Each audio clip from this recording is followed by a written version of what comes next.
Eh bien, je vous propose qu'on débute. Merci à toutes et tous pour votre présence donc à ce premier webinaire de préparation de la semaine de l'ESS à l'école. L'objectif aujourd'hui de notre temps, ce sera de comprendre pendant la semaine de l'ESS à l'école. Et pour ça, on aura le plaisir d'avoir le témoignage de deux personnes qui étaient participantes l'année dernière de la semaine de l'ESS à l'école et qui ont pu organiser des actions avec des élèves. On sera ensemble jusqu'à 18h30 et ce webinaire, il sera enregistré. Où est-ce que tu stockeras l'enregistrement, s'il te plaît? Alors, l'enregistrement, on vous l'enverra par mail par la suite. Il sera publié sur YouTube, sur notre chaîne. Et donc, vous recevrez à la suite, donc dans quelques jours, l'enregistrement vidéo, le support de présentation et un petit kit avec les outils pédagogiques qu'on vous présentera à la fin. Pour poser vos questions, on vous invite du coup euh, à poser vos questions via le fil de discussion ou bien vous pouvez lever la main et pour ça, vous pouvez cliquer pareil en bas de votre écran sur la barre d'outils et après vous avez pardon une option pour lever la main. Voilà, réaction et dedans réaction, vous pouvez lever la main comme ça, ce sera plus facile pour vous attribuer la parole. Donc moi je suis Lucille Marceau, coordinatrice des programmes à l'ESPER et donc j'animerai ce temps.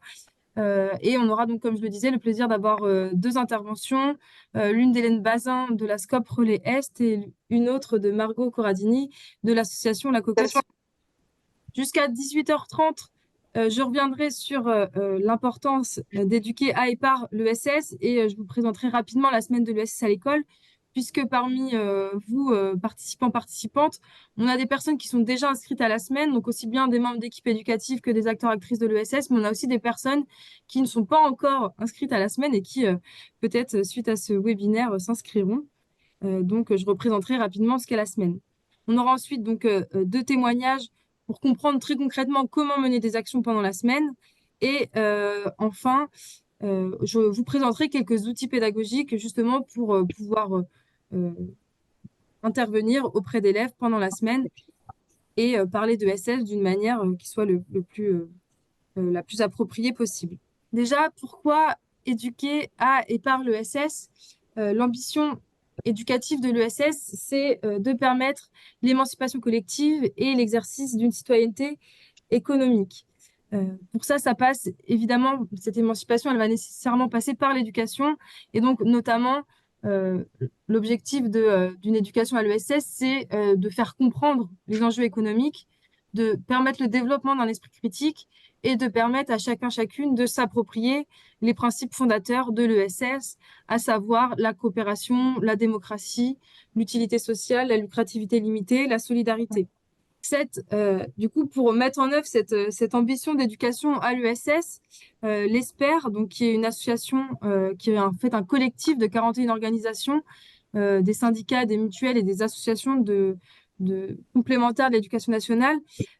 Cette association, elle a pour objectif d'éduquer à et par l'ESS et on s'est mis en partenariat avec l'OCCE, l'Office central de la coopération à l'école, cette association a pour but de promouvoir les pratiques pédagogiques coopératives à l'école.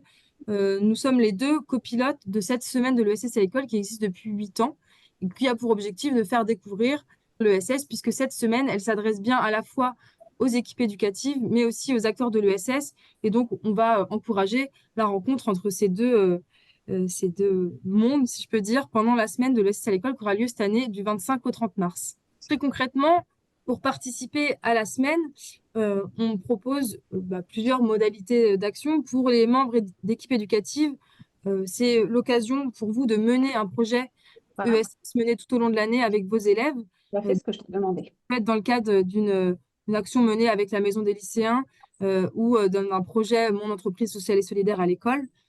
Mais c'est aussi un temps fort pour faire découvrir l'ESS à ses élèves en montant une action sociale et solidaire, en rencontrant des acteurs et des actrices de l'ESS, en organisant des ateliers autour de l'ESS. Pour les acteurs actrices de l'ESS, cette semaine, vous pouvez y participer en ouvrant la porte de votre organisation, donc en accueillant une classe, et on aura des exemples concrets juste après de comment c'est possible.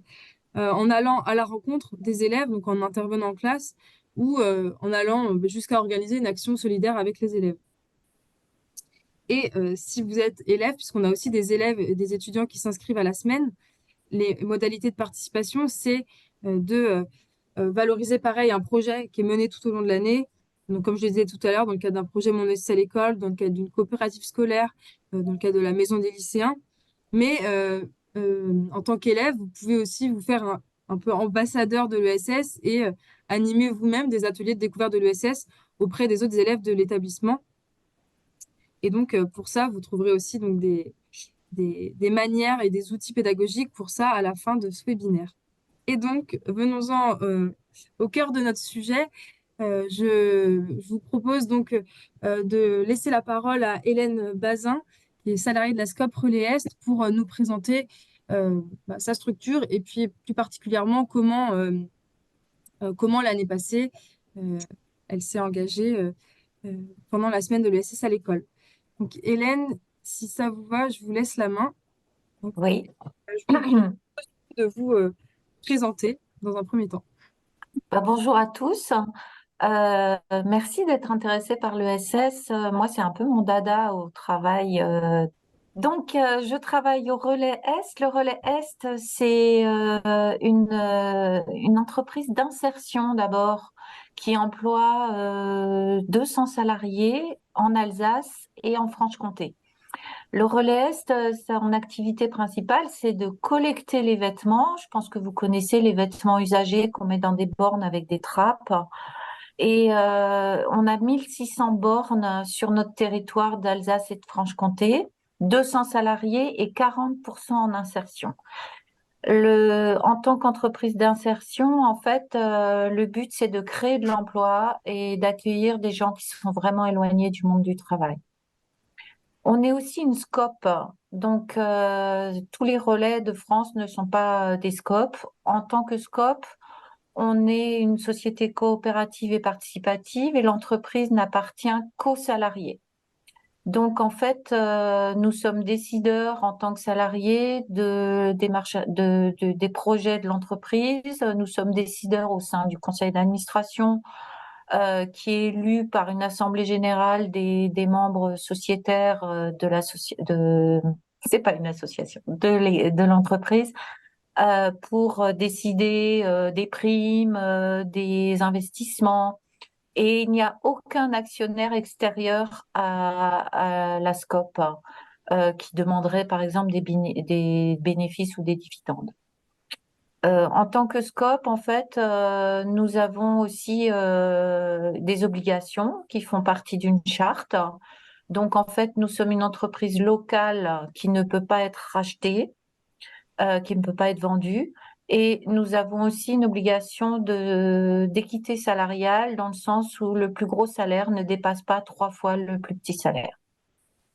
Donc, avec nos 200 salariés, on collecte 30 tonnes par jour et soit 7300 tonnes par an. Vous imaginez 30 tonnes par jour. La collecte, c'est pas seulement ça. On a un centre de tri où on va trier en tri complet, c'est-à-dire qu'on va faire aussi bien tout ce qui est réemploi que recyclage. Et on a nos propres filières de recyclage pour découper des chiffons revendus localement. Et on a aussi une autre activité qui est de la revente en friperie. Et là aussi, on emploie des gens en insertion. Donc, on a 13 friperies sur notre territoire. C'est une économie circulaire puisque tout ce qui est collecté sur le territoire, tout ce qui est vendu sur le territoire est collecté sur le territoire. Donc, on n'achète rien à l'extérieur de chez nous, tout vient de ce qu'on a collecté. Et c'est une économie, on est dans une activité qui est en expansion puisque la friperie est tendance aujourd'hui et la seconde main est en partie bien sûr à tout ce qui est environnemental puisque on réduit les déchets, puisque c'est nous qui sommes acteurs de la collecte des déchets textiles. Merci. Voilà. Donc ça, c'est l'activité du relais en fait, hein. Merci. Et donc, pourquoi vous avez choisi de vous inscrire à la semaine de l'ESS à l'école? Alors, c'est déjà ma deuxième année de participation à la semaine de l'ESS à l'école. Et en fait, l'année dernière, j'ai eu la joie d'accueillir six lycées différents. C'est des grands élèves, en fait, hein, c'est 6 lycées différents. Et le textile, en fait, les touche beaucoup. Et j'ai eu des activités. Pour moi, c'est important de voir que l'économie sociale et solidaire est à mettre en avant vis-à-vis de l'économie de marché qu'on connaît tous avec les profits et qui peut peut-être stresser les élèves par rapport à leur avenir. Savoir qu'il existe une économie sociale et solidaire et qu'elle est importante est souvent méconnue. Et donc, nous sommes au cœur de l'économie sociale et solidaire et je trouve que le relais est un bon exemple pour faire visiter aux élèves. Et concrètement, comment vous avez mis en place les actions avec les élèves, l'accueil? Alors, les élèves sont de toute façon intéressés par tout ce qui est fringues, habits, et à cet âge-là, ils commencent à être maîtres de leurs achats. Donc, en fait, ils sont souvent intéressés pour agir au niveau de la collecte. Donc, on a organisé dans différents lycées des collectes éphémères de vêtements. Et donc, c'est eux qui collectaient, qui faisaient les affiches, qui montraient qu'on pouvait être solidaire au sein du lycée. Ensuite, il y en avait qui avaient besoin juste d'une information. Donc, je venais dans les lycées faire une information d'1 heure à peu près. Avec des élèves de quatrième dans les collèges, on a fait des collectes éphémères, mais on a fait aussi le jeu du tri. J'ai un jeu que j'ai mis en place pour trier les vêtements et c'est là qu'ils s'aperçoivent qu'en fait, beaucoup de vêtements aujourd'hui collectés dans les bennes sont en fait réemployés dans l'état tellement les vêtements sont en bon état. Et c'est important pour eux, c'est pas que de savoir que c'est pas seulement des chiffons qu'on collecte, c'est des vêtements qu'on va pouvoir réutiliser et vendre à petit prix pour des gens qui en ont besoin. Voilà. Donc j'ai fait donc des collectes. J'ai fait aussi, il y en a aussi qui ont voulu faire de la production de tissus zéro déchet, donc avec la fabrication de biwrap, la fabrication de tawashi. Donc j'ai fourni les textiles. Ils sont presque tous sont venus visiter aussi le centre de tri. Je fais des visites. Et puis ils voient du coup ce que c'est 30 tonnes de vêtements triés par jour. Ils voient tous les métiers qui sont employés. Comme on est une entreprise dans l'emploi, on a tous les corps de métier aussi pour entretenir le bâtiment, les outils, donc on a aussi bien des maçons, des menuisiers, des métalliers, mais il y a tous les caristes, il y a tout ce qui est manutention, tout ça. Ça fait beaucoup de métiers différents. On a des couturières aussi qui réparent les vêtements pour pouvoir les revendre. On a un cordonnier. Voilà, donc on est vraiment dans une économie du réemploi.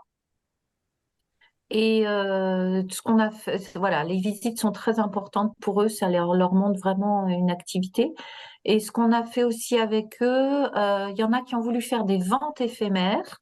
Donc ils ont fait tout un travail durant toute l'année. C'était pas seulement pendant la semaine de l'ESS où ils ont collecté, ils ont trié, ils ont sélectionné. Parfois ils ont peut-être aussi un peu réparé.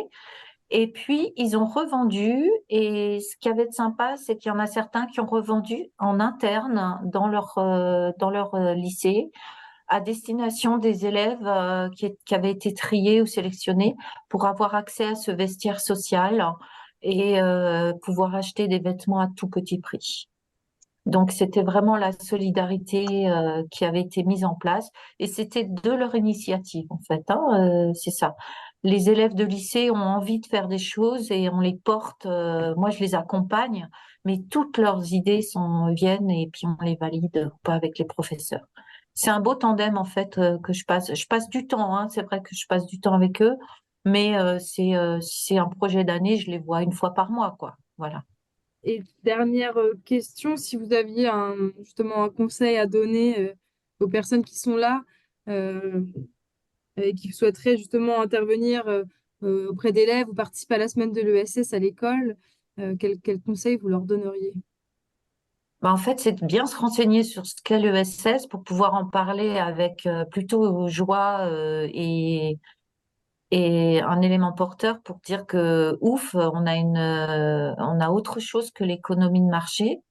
C'est important. Je pense qu'il faut rassurer les élèves. Il y en a beaucoup qui sont un peu dans le stress. Et puis passer un peu de temps quand même et chercher autour de soi. Il y a plein d'entreprises qui font de l'économie sociale et solidaire autour de soi. Il n'y a pas que les associations caritatives, il y a plein d'autres éléments. On le sait avec toutes les coopératives, les mutuelles. Si on est en milieu rural, il faut aller voir des agriculteurs. Ils en ont besoin en ce moment qu'on parle d'eux. Je sais pas, il y a plein de choses. C'est assez facile d'aller trouver une entreprise de l'ESS autour de soi. En tant que professeur, là, si je m'adresse aux professeurs qui cherchent, et puis le réseau de l'ESPER fait déjà très bien les choses parce que moi, je cours pas après les lycées, ils arrivent tout seuls en fait, hein. Je vais donner la parole à Margot de la Cocotte Solidaire. C'est bon, il n'y a pas d'autres questions? On pourra prendre d'autres questions à la fin de toute façon. Ok, eh ben Margot, je te laisse te présenter et présenter ta structure.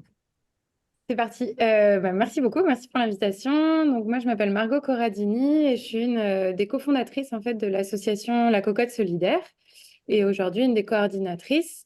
Pour le coup, La Cocotte Solidaire, c'est une bien plus petite structure. On est on est vraiment sur un territoire local. On est situé à Nantes.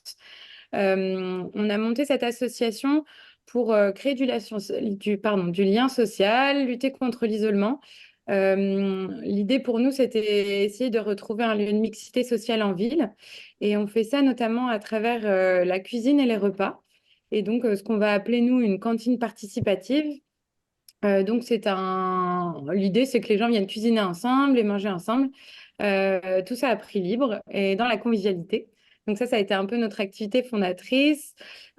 Aujourd'hui, on est un lieu qui propose aussi d'autres activités, des ateliers, des événements. Du coup, je vais quand même essayer de parler de la structure sous le prisme de l'ESS quand même.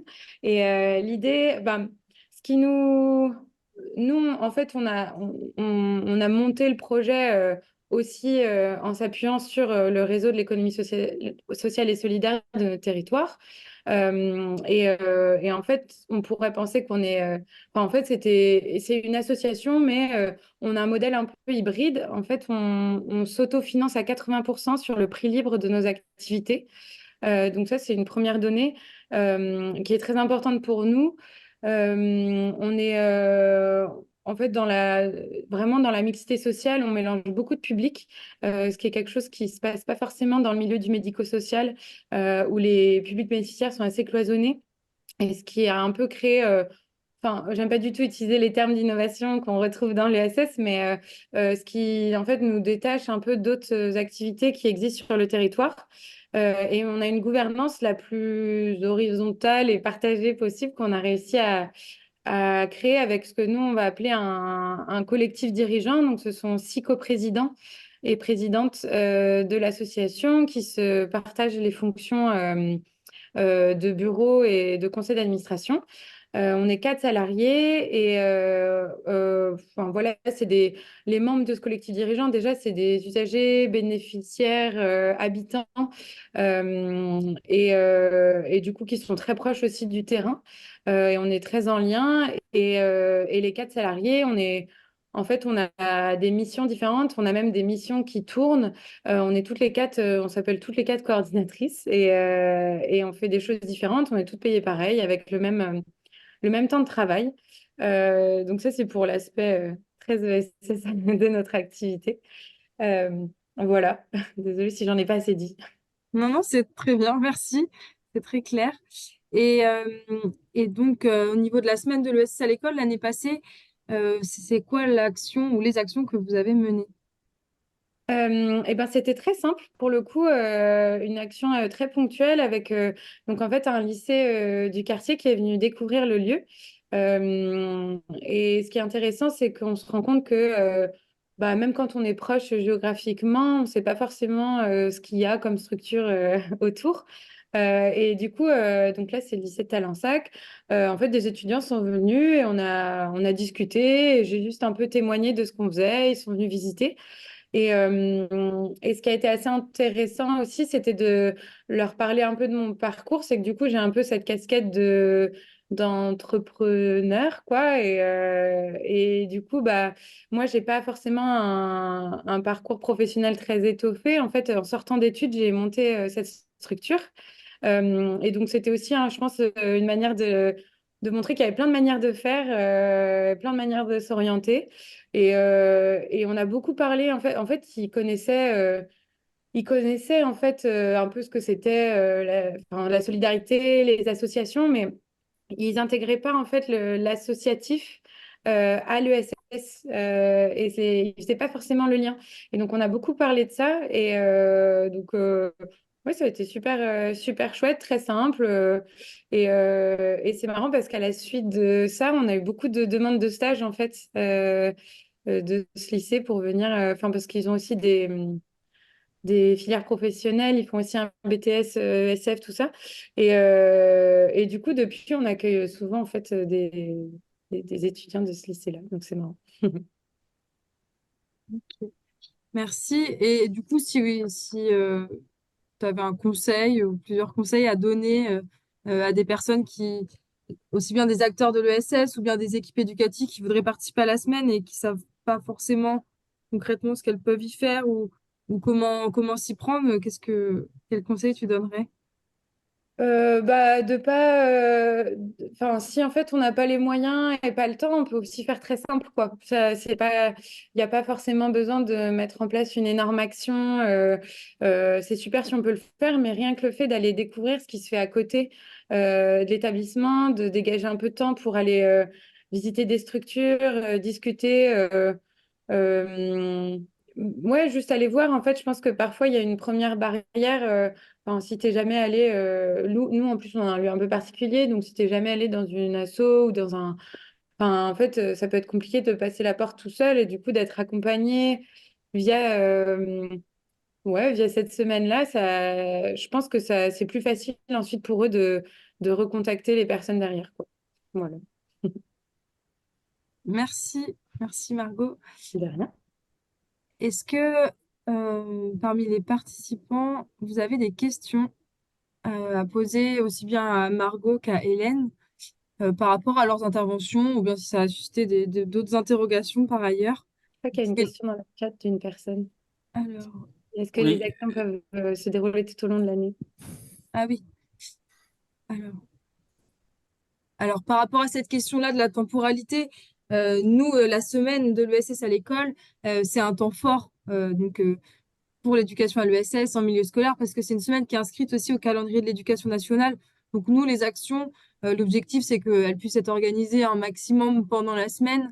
Après, évidemment, si pour des raisons de calendrier, elles doivent s'organiser un peu autour, pour nous, le plus important, c'est de pouvoir faire connaître l'ESS et proposer des actions avec les élèves et avec les acteurs actrices de l'ESS. Donc voilà, cette semaine, c'est un prétexte aussi à la mobilisation.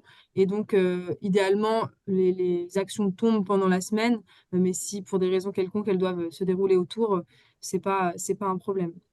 Lucille? Oui, Oui, bonjour, c'est Serge. Je suis correspondant régional en Aquitaine. Et moi, j'avais deux questions, enfin une question pour Hélène et pour Margot. Hélène nous a dit qu'il y avait eu des actions après dans le lycée de collecte qui avaient été conduites. Et je voulais savoir si c'était des disciplines particulières qui avaient conduit ces projets au sein du lycée ou est-ce que c'était la maison des lycéens qui l'avaient entrepris? Et puis pour Margot également, savoir si suite aux visites, est-ce qu'il y a eu un enchaînement, un prolongement de prise d'initiative, alors de la part des lycéens eux-mêmes dans leur lycée, ou de professeurs qui ont voulu aller plus loin, puisque vous avez évoqué votre parcours qui est hyper intéressant, puisque vous êtes vraiment dans le mode entreprendre ESS.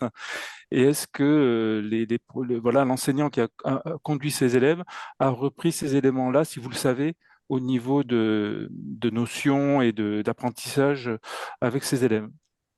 Hélène, peut-être d'abord. Vas-y tout de suite, Margot, comme ça tu entends, tu retiens la question. Moi, c'est bon, je peux te répondre. Oui. Euh, et ben, très honnête. En plus, moi, c'est rapide parce que je sais pas du tout si ensuite les professeurs ont poursuivi, comment les profs ont poursuivi la discussion derrière. Par contre, ce que je sais, c'est que des étudiants, par leurs propres moyens, en fait, se sont inscrits à la cuisine et sont venus participer en fait aux actions de l'association. Voilà. Parfait, merci. Ok. Question des disciplines, en fait, c'est souvent l'initiative d'un professeur. C'est pas forcément des classes, parce que c'est au programme, bien sûr, l'ESS à un moment. Je crois que c'est en programme de terminale, c'est vous qui le savez mieux que moi. Mais souvent, j'ai eu des classes de première ou de seconde, parce qu'en terminale, ils n'ont pas le temps de quoi que ce soit. Mais l'ESS, c'est important. Ça a été n'importe quelle discipline. J'ai eu des classes d'enseignement général, des lycées pro, des lycées technologiques. C'est n'importe quel lycée ou collège, même les collèges. C'est plutôt la quatrième qui fait c'est plutôt la tranche d'âge qui les intéresse au niveau de l'ESS. Voilà. Merci. Mais pas de discipline particulière, non. Hélène, il y a une question. Est-ce que vous avez des élèves de CAP? Ah, j'ai eu des élèves de CAP qui viennent visiter. Ça oui, ils sont très intéressés justement par tous les corps de métier quand ils viennent visiter. J'ai eu un CAP de métallier, j'ai eu des CAP de couture, j'ai eu des CAP pressing, mais c'était bon, c'était plutôt des classes d'élèves qui ne savaient pas trop où aller, donc ils étaient au pressing, mais bon, je ne veux pas dénigrer le pressing du tout, mais c'était ce que m'avait expliqué le professeur, ils cherchaient leur métier, mais les classes de CAP sont intéressées aussi, je m'adresse à eux comme à des collégiens, hein, on est entre adultes, hein, je le dis, je m'adapte à tous les publics en fait, hein. Et il y a une autre question de Madame Létang qui se demande si dans le cadre de la semaine de l'ESS à l'école, les élèves doivent forcément créer une structure ou bien peuvent y participer en partenariat avec une structure de l'ESS. Pour répondre, non, il n'y a pas évidemment pas d'obligation à créer une structure de l'ESS, à ce que les élèves s'organisent par exemple en association pour participer à la semaine. Le but de la semaine de l'ESS à l'école, c'est de mettre en place des actions dans un premier temps qui soient ponctuelles. Et donc, ça peut être voilà, une visite d'une structure de l'ESS, que les élèves organisent eux-mêmes une action, par exemple une collecte solidaire, ou qu'ils fassent intervenir une structure de l'ESS en classe, mais on ne va pas aller jusqu'à la création d'une junior association, par exemple, pour la semaine de l'ESS à l'école. Pas du tout. C'est plus une porte d'entrée, la semaine de l'ESS à l'école, et après, évidemment, nous, notre ambition, c'est que ça puisse aboutir derrière à des initiatives où les élèves s'engagent eux-mêmes, que ce soit voilà, en allant s'investir après, comme Margot l'a dit, dans la cocotte solidaire, dans l'association qu'ils ont visitée, ou bien eux-mêmes en montant une association ou une coopérative dans leur établissement scolaire. Mais pour la semaine de l'ESS à l'école, non, l'idée, c'est vraiment plutôt une action ponctuelle avec l'ambition que derrière, ça puisse évidemment faire son chemin et que les élèves puissent s'impliquer davantage. Alors, une autre question que que je lis plutôt, pardon, qu'est-ce qui est le plus important à faire pendant la semaine de l'ESS à l'école, de la sensibilisation ou de la collecte? Pendant la semaine de l'ESS, en fait, c'est là que j'ai été faire les visites dans les lycées ou que les élèves sont venus visiter notre centre de tri. C'est plutôt des actions ponctuelles. La collecte, ça se fait pas en une semaine, hein. On n'a pas le temps de collecter quoi que ce soit en une semaine. Donc, c'est quelque chose qui se fait ou en amont ou après. On est au mois de mars, on est en plein milieu de l'année scolaire, on a le temps de préparer avant et de mettre en place après. En tout cas, c'est plutôt de la sensibilisation pour répondre exactement à la question cette semaine de l'ESS. Je te Voilà. rejoins. Je pense aussi qu'en une semaine, on ne peut pas non plus mettre en place trop d'actions. Après, nous, dans notre cadre, et puis ça répond aussi à la question d'une personne qui me demande s'il y a des classes d'élèves qui sont venus pour la fabrication d'un repas. Ça, pour le coup, vu que ça s'intègre à nos activités, ça se met en place très facilement pour nous de pouvoir accueillir des groupes en cuisine. La seule difficulté qu'on peut avoir, ça va être bah, sur le nombre d'élèves. C'est que on peut pas avoir trop de personnes en cuisine, par exemple, en même temps. Donc, il y a un peu de logistique avec, par exemple, dans notre cas, le plus simple, ce serait d'avoir des plus petits groupes qui viennent plus régulièrement plutôt que tout le monde vienne le même jour. Mais bon, ça dépend aussi de comment ça s'organise avec les profs. Mais en tout cas, c'est tout à fait possible et même des enfants, enfin nous, on a même des enfants plus jeunes, enfin c'est pas que des lycéens, des collégiens. Voilà, la cuisine est accessible et le repas est accessible. Il y a juste la question quand même d'avoir un petit budget pour les repas. Même si c'est à prix libre, on demande quand même une participation quand les élèves et les profs restent manger. Voilà. Merci Margot. Et il y a une enseignante de Nantes qui demande si elle pourra avoir ton contact. Oui, bien sûr. Moi, je vais le mettre là. Je vous laisse le mail et le numéro de l'association. Et après, enfin, vous dites Margot, mais vous inquiétez pas, j'aurai l'info, quoi. Ça marche. Est-ce qu'il y a d'autres questions ou d'autres réactions? Moi, juste pour répondre Oui. à quelqu'un qui validait le fait que les collectes durent longtemps, je fais généralement une collecte de 3 semaines. Parfois, ça peut être plus long, mais 3 semaines. Et on vient poser une borne de collecte dans le collège ou dans le lycée, dans l'établissement. Et du coup, les élèves savent où mettre les vêtements. C'est pas des sacs qui vont être stockés dans une salle ou voilà. Et ça permet de dynamiser l'événement il y a plein de choses décrites sur nos bornes de collecte, donc les gens repèrent bien, quoi. Et 3 semaines, c'est suffisant pour une collecte. De vêtements, hein. J'ai vu pour les lunettes, c'est plus long parce que tout le monde n'a pas des lunettes. Et les vêtements, ça va vite, on vide ses armoires et puis on remplit, quoi. Il y a une autre question. Est-ce que vous avez testé des débats entre élèves pour valoriser la démocratie? Je pense à la gouvernance des SCOP, SIC.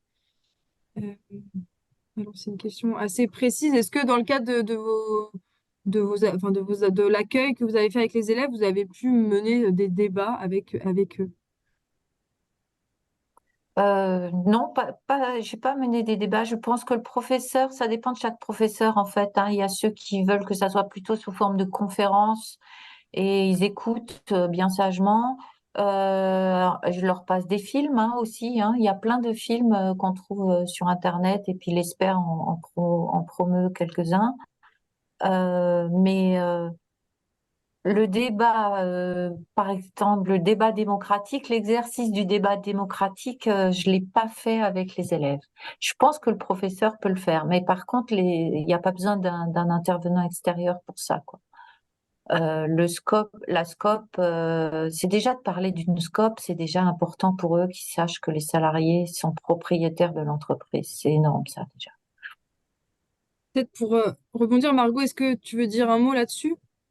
Non, bah, pour moi, c'était une intervention assez courte, mais en tout cas, je pense que le débat, c'est quand même fait, mais ça peut être, enfin, là, par exemple, cette année, si c'est un peu plus travaillé avec le prof, enfin, voilà, voir quelle forme Oui. ça prend, je trouve que ça peut être super intéressant d'avoir une animation pour que tout le monde puisse un peu mieux prendre la parole et poser ses questions plus facilement, ouais. Merci. Bah, je présenterai justement un outil qui peut servir, enfin, qui peut être animé en débat mouvant. Et donc, je vais poursuivre si ça vous convient. Belle transition, c'est beau. Ouais. Merci, Margot et Hélène, pour vos témoignages. Merci à toi. Alors oui, avant de continuer sur les outils, juste quelques autres exemples d'actions qui ont pu être menées pendant la semaine de l'ESS à l'école. Ici, en premier, des élèves qui sont des éco-délégués qui sont allés visiter un site Emmaüs. On a des collectivités territoriales, ici une mairie qui a été à l'initiative d'une action d'un repas solidaire qu'elle a organisé dans toutes les cantines des écoles de la ville.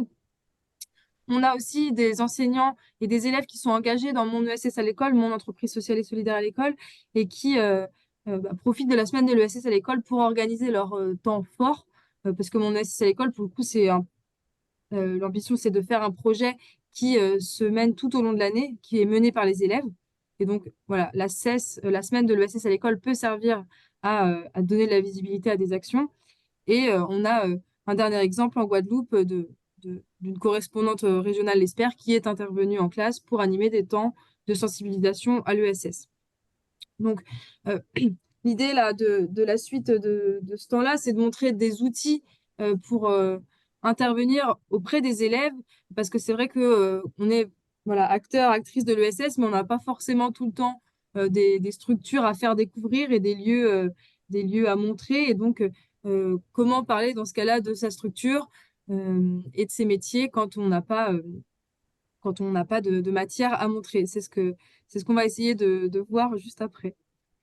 Très concrètement, pour participer à la semaine de l'ESS à l'école, pour celles et ceux qui ne sont pas encore inscrites et qui le souhaiteraient, vous pouvez donc suivre ce lien euh, et vous inscrire. Et en fonction de votre profil, on reprendra contact avec vous. Si vous êtes une enseignante, on essaiera de chercher avec vous, un ou une enseignante, on cherchera avec vous concrètement qu'est-ce que vous attendez de nous et quelles actions vous souhaitez mettre en place.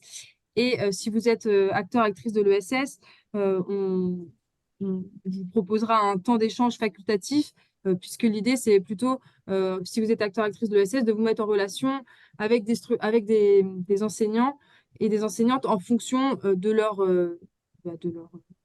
volonté. Donc, on privilégiera évidemment dans ce processus-là d'inscription les attentes des enseignants. Et donc, il se peut que, en tant qu'acteur de l'ESS, on ne vous recontacte pas parce qu'il n'y a pas d'équipe éducative en face qui ont manifesté leur intérêt pour la semaine de l'ESS à l'école. Mais on encourage quand même votre participation et votre inscription, puisque c'est une condition préalable pour pouvoir vous mettre en relation avec des équipes éducatives. Et si vous avez déjà une action prévue et que vous n'êtes pas encore inscrit, on vous invite à vous inscrire pour aussi la valoriser, puisque cette semaine-là, c'est susciter des actions d'éducation à l'ESS, mais aussi valoriser celles qui se mènent par ailleurs. Un rappel juste très rapide de ce qu'est l'ESS, pour être au clair avec ça, c'est des principes, donc une finalité d'intérêt général ou collectif, le principe également de lucrativité limitée, c'est les bénéfices qui sont au service du projet et les bénéfices ne sont pas une fin en soi pour une organisation de l'ESS. Et enfin, c'est une gestion démocratique comme dont ont parlé les précédentes intervenantes.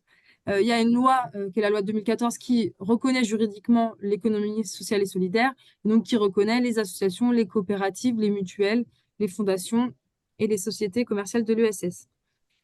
Pour en savoir plus sur l'ESS, je vous inviterai à participer le 27 février prochain à 17h30 au webinaire de préparation de la semaine de l'ESS à l'école, lui axé sur la découverte de l'ESS et donc qui sera animé par une universitaire. Et donc, concrètement, parmi les outils qu'on a pour faire découvrir l'ESS aux élèves, on vous propose 3 fiches qui s'adressent là plutôt aux acteurs de l'ESS. Mais parmi ces 3 fiches, on a une fiche qui s'intitule Les principes de l'ESS pour ne pas en oublier. Et donc là, c'est vraiment, avant de pouvoir intervenir auprès des élèves, se questionner sur très concrètement comment je vais pouvoir illustrer les valeurs, les principes de l'ESS, comment ils s'incarnent au sein de ma structure. Et donc, on récapitule quelques exemples, comment les concrétiser.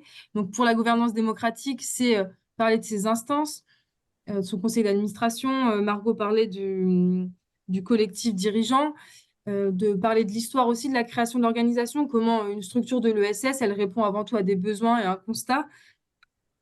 Quelles formations peuvent être proposées aux salariés, au conseil d'administration pour permettre une effectivité de cette gouvernance démocratique et enfin comment l'activité bénévole et la libre adhésion se met en place. Parler de lucrativité limitée, qui on l'a vu est l'un des piliers fondateurs aussi de l'ESS, c'est montrer comment dans sa structure l'argent c'est un moyen et c'est pas une finalité. C'est parler de l'encadrement des salaires comme l'a fait Hélène. C'est aussi évoquer l'absence de spéculation. Parler de l'utilité sociale ou de l'utilité collective du projet, c'est de pouvoir parler aux besoins auxquels répond l'organisation. Donc là, ça peut aller évidemment avec, si on remonte à la genèse aussi de la création de la structure, c'est évidemment parler des actions menées et des transformations qui sont permises par les actions que mène la structure.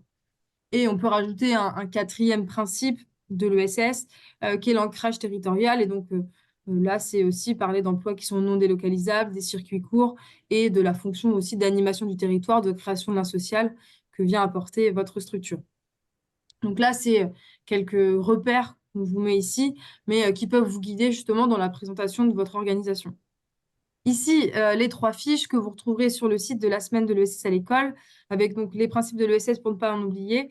La fiche d'intervient en classe qui, elle, revient sur un peu plus concrètement comment je peux intervenir en classe et l'autre, comment je fais visiter ma structure avec à chaque fois voilà, ce à quoi il faut penser et quelques idées pour animer ces temps-là. Pour les 10 minutes qui nous restent, je voulais vous présenter quelques outils. Ici, la Junior Coopérative, qui est un jeu de cartes qui a été créé par l'ESPER et la CRES Limousin, donc il y a quelques années. L'objectif de cet outil-là, c'est d'initier à la méthodologie de projet en ESS, de découvrir les principes de l'ESS et de découvrir les organisations de l'ESS. Donc, c'est un atelier qui peut se mettre en place avec les élèves et qui va vous permettre à vous d'animer un temps où les élèves vont être mis en situation de coopérer en petits groupes et donc de découvrir l'ESS. Et puis, je vous dirai un peu plus loin comment vous pouvez aussi le réutiliser. Pour ce temps que vous pouvez animer avec les élèves autour de la junior coopérative, la première étape, donc, c'est de mettre les élèves en petits groupes, plutôt maximum 5, et de leur distribuer ces cartes-là de méthodologie de projet. Donc, elles sont distribuées dans le désordre et le but, c'est de les remettre dans l'ordre. Cet outil-là, pour rappel, il s'adresse plutôt à des élèves de collège et lycée. Donc, remettre les cartes dans l'ordre, c'est donc ici, elles sont présentées dans le bon ordre. Le contexte, on est forcément situé dans un contexte. Ensuite, dans ce contexte-là, on va identifier un problème. On va y opposer un objectif de transformation. Pour atteindre cet objectif, on mettra en œuvre des moyens et puis enfin, on évaluera qu'on a bien atteint notre objectif. Ça, c'est la première étape. On leur demande de remettre ces cartes-là dans l'ordre et puis ensuite, on leur demande de s'exprimer sur l'ordre qu'ils ont choisi, mais le bon ordre, c'est celui-ci.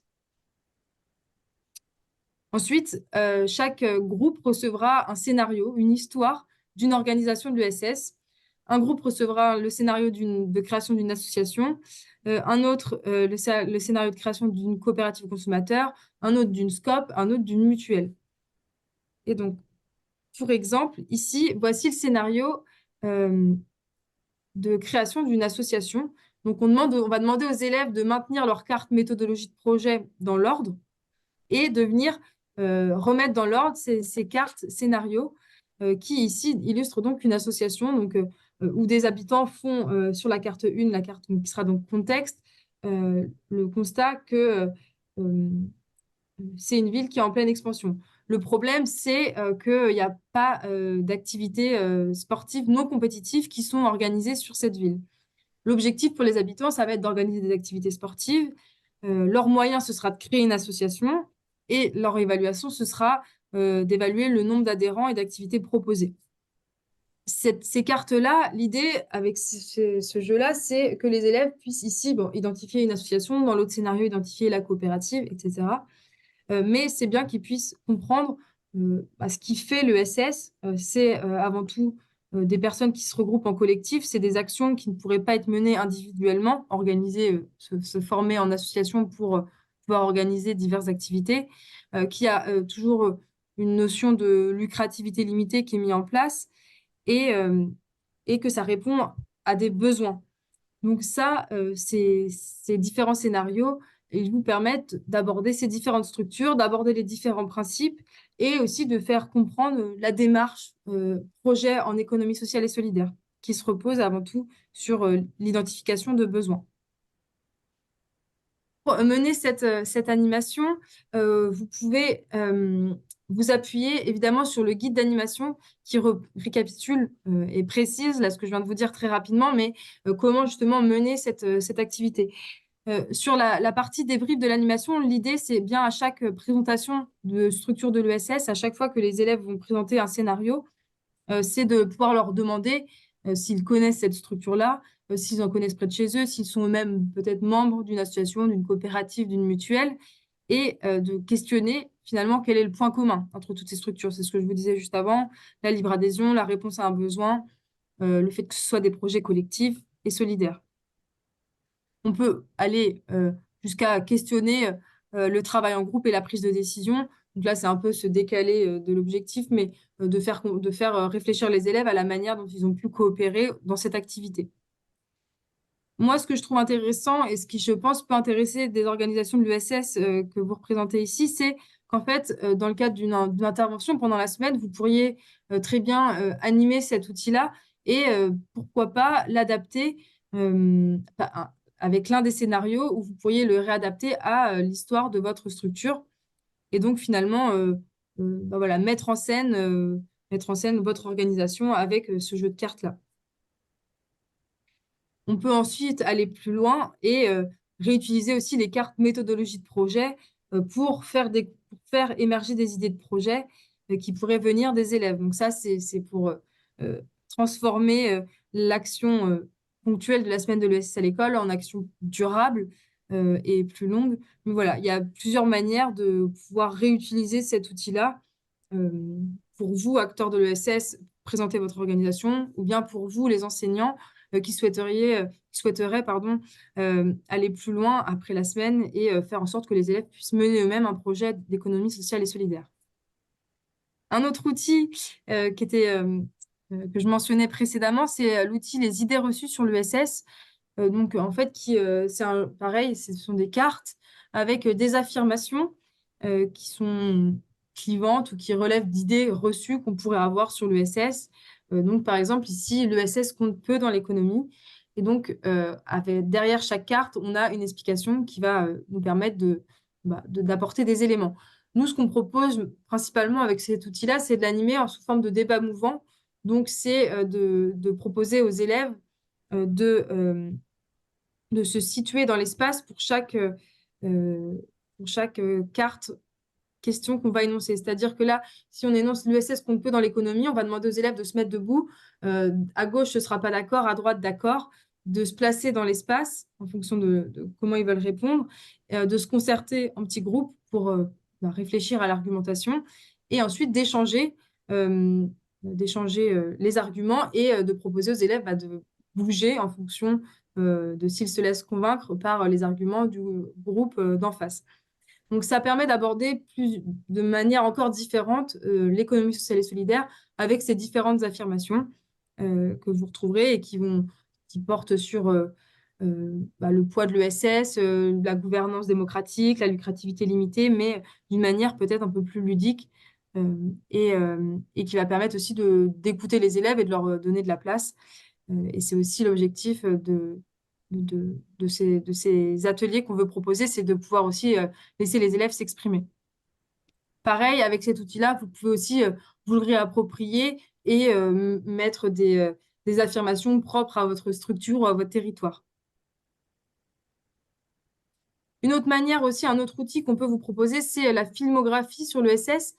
C'est Hélène qui en parlait tout à l'heure, mais il y a beaucoup de vidéos sur l'ESS, mais il y a aussi des documentaires qui permettent d'aborder l'ESS en classe et de l'articuler avec un ciné-débat. Donc là, pour cette édition 2024 de la semaine de l'ESS à l'école, on a un partenariat avec l'association Autour du 1er mai qui a créé cette filmographie. Et donc, c'est des petites vidéos jusqu'à des documentaires que vous pouvez diffusés en classe. Donc, il y en a certains qui ont des droits d'auteur, des droits de projection, pardon, d'autres sont en accès libre, mais qui peuvent être aussi une bonne porte d'entrée pour parler ESS avec les élèves.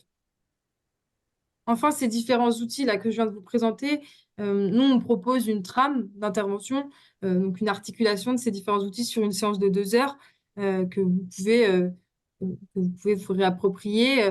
L'idée, c'est de pouvoir commencer avec une vidéo, donc un support un peu différent, d'une vidéo là que tu connais l'ESS. Vous pouvez ensuite enchaîner sur la junior coopérative, On a un outil qui s'appelle le quiz coloré qui permet de tester les connaissances qu'auront acquis les élèves et puis ça permet aussi justement d'apporter d'autres connaissances pendant ce quiz où en fait les élèves ils vont voter avec des petits cartons de couleur. Le débat mouvant sur les idées reçues que je viens de vous présenter et puis l'idée après qu'on propose c'est de clôturer la séance avec un nuage de mots. Si vous avez des questions, on peut les prendre maintenant. Vous pouvez les poser dans le chat ou lever la main. Et donc, je rappelle que les inscriptions sont toujours ouvertes et que donc jusqu'au 25 mars, elles le seront. Mais pour pouvoir organiser des actions, vous accompagner, que ce soit côté l'ESPER ou le CCE, et vous mettre en relation aussi avec des organisations de l'ESS si vous êtes membre d'équipe éducative, c'est important de pouvoir le faire d'ores et déjà, d'anticiper un maximum. Donc, on vous invite à vous inscrire dès maintenant à la semaine. Et je vous donne rendez-vous le 27 février, donc mardi 27 février, pour le webinaire qui sera dédié à l'économie sociale et solidaire. De quoi parle-t-on? Et donc là, pour ce webinaire, on aura l'intervention de l'économiste Nadine Riches-Batesti et ça permettra justement d'approfondir nos connaissances et de les renforcer, ces connaissances, pour pouvoir ensuite les transmettre aux élèves lors de la semaine de l'ESS à l'école.